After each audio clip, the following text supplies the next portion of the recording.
और road safety में 2024 का जो ये आ रहा है उसमें 1,80,000 मौतें हुई है।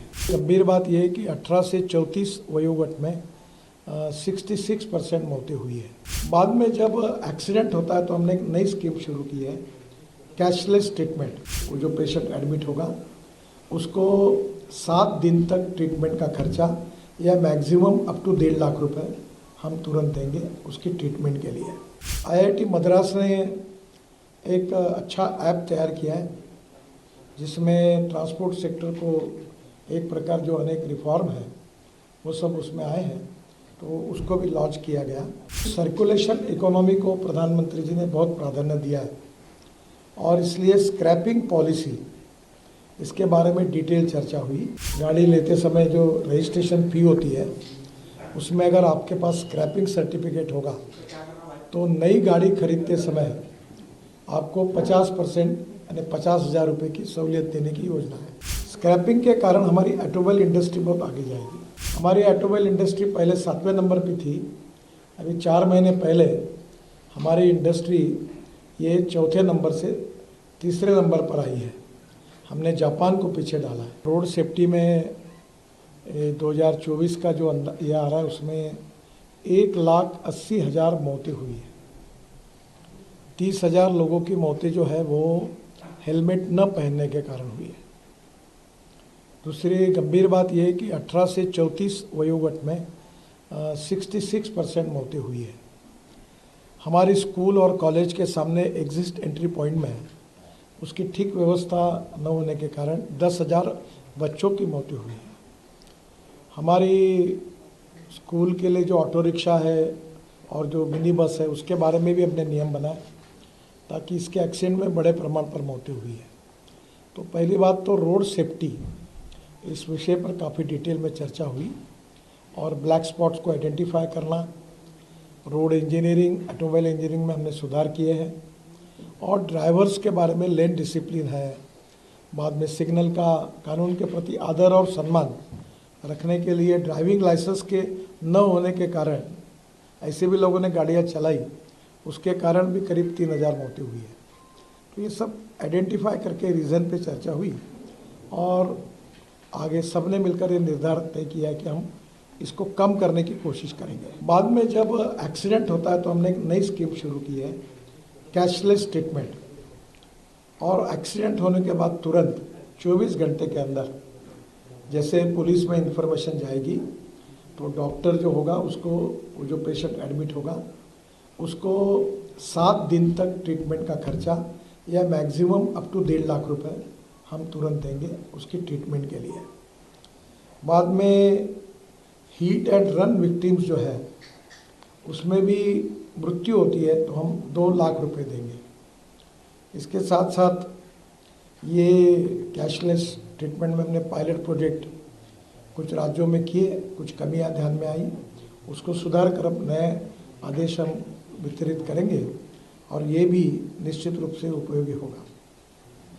IIT मद्रास ने एक अच्छा ऐप तैयार किया है जिसमें ट्रांसपोर्ट सेक्टर को एक प्रकार जो अनेक रिफॉर्म है वो सब उसमें आए हैं, तो उसको भी लॉन्च किया गया।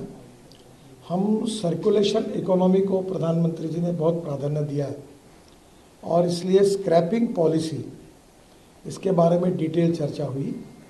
अभी जो गाड़ी लेते समय जो रजिस्ट्रेशन फ़ी होती है उसमें अगर आपके पास स्क्रैपिंग सर्टिफिकेट होगा तो नई गाड़ी खरीदते समय आपको 50% यानी 50,000 रुपये की सहूलियत देने की योजना है।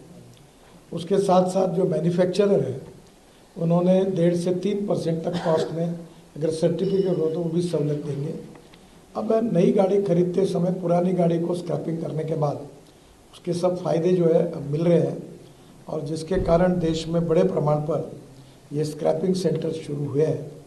अभी ये संख्या हमारी अपेक्षा से कम है, करीब 78 to 82 वहाँ भी चालू हुए हैं, पर कम से कम 1,500 सेंटर्स खुले। और जो भारत सरकार की योजना है कि राज्य सरकार अगर अपनी गाड़ियाँ, बसेस, ट्रक स्क्रैपिंग करती है तो उनको कुछ मदद भी दी जाती है, उसके ऊपर भी चर्चा हुई और ये भी आज मीटिंग की प्रमुख विशेषता थी।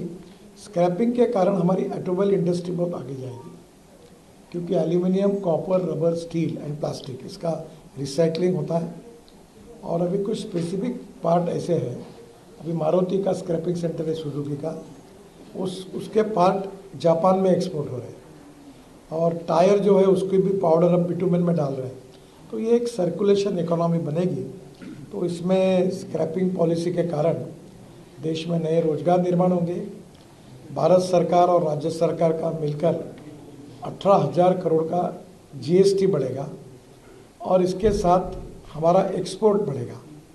हमारी ऑटोमोबाइल इंडस्ट्री पहले 7वें नंबर पे थी, अभी 4 महीने पहले हमारी इंडस्ट्री ये 4थे नंबर से 3रे नंबर पर आई है।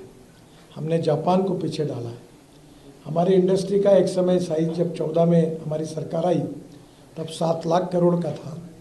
अभी हमारे ऑटोमोबाइल इंडस्ट्री का साइज 22 लाख करोड़ का है। अमेरिका नंबर 1 पर है, उनका 78 लाख करोड़ है। चाइना नंबर 2 पर है, उनका 47 लाख करोड़ है, और भारत 22 लाख करोड़ है। अभी इसके सबके कारण हम लोग जिस प्रकार से स्क्रैपिंग पॉलिसी, ऑटोमोबाइल को प्रोत्साहन मिला है, अल्टरनेटिव और बायोफ्यूल में हम वर्ल्ड में लीड कर रहे हैं। CNG, LNG, ethanol, methanol, hydrogen, green fuel और अल्टरनेटिव फ्यूल, इलेक्ट्रिक, हाइड्रोजन, तो उन सब की चर्चा भी इस मीटिंग में हुई। ये जो हमने ड्राइविंग सेंटर के साथ फिटनेस सेंटर जोड़ दिए, उसके ऊपर हमारा अनुदान भी है, तो उसके कारण ये भी काफ़ी बड़े प्रमाण पर आएगी। हमारी बहुत अच्छी स्कीम यशस्वी हुई है, भारत एनकैप। अब इसकी स्टैंडर्ड होते हैं, स्टार रेटिंग, और हमारे यहाँ पहले बहुत सी हमारे यहाँ की कुछ गाड़ियाँ थी, वो स्टार रेटिंग में फेल हो गई और वर्ल्ड में वो भेजी गई थी। अब धीरे धीरे हमारे यहाँ के सब कार मैन्युफैक्चरर स्टार रेटिंग पे अपनी गाड़ियाँ भेज रहे, जिसके कारण क्वालिटी में बहुत सुधार हुआ है। 6 एयरबैग्स भी आई है, कुछ जगह 7 भी आई है। तो ओवरऑल ये सुरक्षा के दृष्टि से ये जो भारत एनकैप का जो रेटिंग हुआ, ये इसके कारण ऑटोमोबाइल सेक्टर में एक क्वालिटेटिव चेंज आया है।